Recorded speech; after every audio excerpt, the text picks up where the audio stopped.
ကျမကယောက်ျားလေးတယောက်ကိုထိမိတိုင်းတမ်းမတဲ့တာကြောင့်အင်ပြင်းတွေထွက်တတ်ပါတယ်ရှင်ဒါပေမဲ့လူတိုင်းအံ့ဩသွားရတာကကျမရဲ့ပီချင်းကထိုင်ဖို့ထိုင်ဖက်ကိုထိမိတဲ့အခါမှာလဲရုတ်တရက်အင်ပြင်းတွေထွက်လာတာပါပဲနော်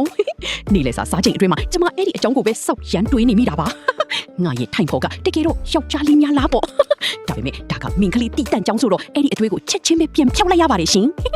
နောက်တနေ့ကြောင်သွားတဲ့လမ်းမှာကျမရဲ့ထိုင်ဖို့ကိုရထားတွေတစ်ခုထဲမှာတွေးလိုက်ရပါတယ်သူကကျမကိုမြင်တာနဲ့ချက်ချင်းပဲနှုတ်ဆက်ဖို့ပြေးလာခဲ့တာပါနော်ရုတ်တရက်ရထားက break အုပ်လိုက်တော့သူကကျမကိုကာကွယ်ပေးဖို့အလင်းအမြန်စူးစမ်းခဲ့ပါတယ်ရှင်ဒါပေမဲ့သူကျမကိုထိမိမှကြောက်နေတဲ့အတွက်ကျမကတော့မတိစိတ်ကနေယွန်ရှာတဲ့အချင်းနဲ့ကြီးမိသွားခဲ့ပါတယ်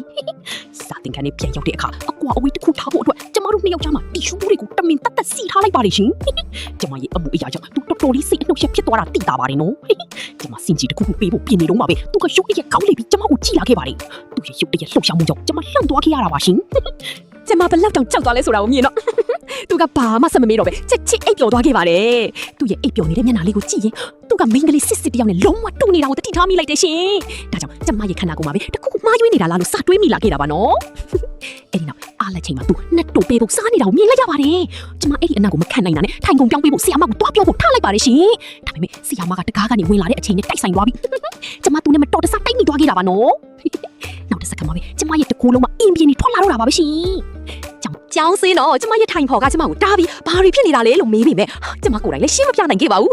ကျမရဲ့တငယ်ချင်းတွေလည်းဆက်ဆုချင်တာနဲ့စမ်းသပ်မှုလေးတစ်ခုလုပ်ဖို့စဉ်းစားလိုက်ကြပါတယ်ရှင်သူတို့ကကျမရဲ့မျက်လုံးတွေကိုအဝတ်နဲ့စီးလိုက်ပြီးလူတိုင်းရဲ့လက်တွေကိုလိုက်ထိခိုင်းခဲ့ပါတယ်အစပိုင်းမှာတော့ဘာမှမဖြစ်ခဲ့ပါဘူးနော်ဒါပေမဲ့နောက်ဆုံးလို့ထိလိုက်တဲ့အချိန်မှာတော့ကျမစီမချက်ချင်းမင်းအင်ပြင်းတွေဖုံဖုံထွက်လာတော့တာပါပဲရှင်အဲ့ဒီလူကတော့ကျမရဲ့ခိုင်ဖော်ပါပဲနော်ကျမပြတယ်လေဖြစ်နေတာကိုမြင်ပြီးကျမရဲ့ထိုင်ဖော်ကတော့အဲ့ဒီနေရာမှာမင်းတက်သွားပါတော့တယ်ရှင်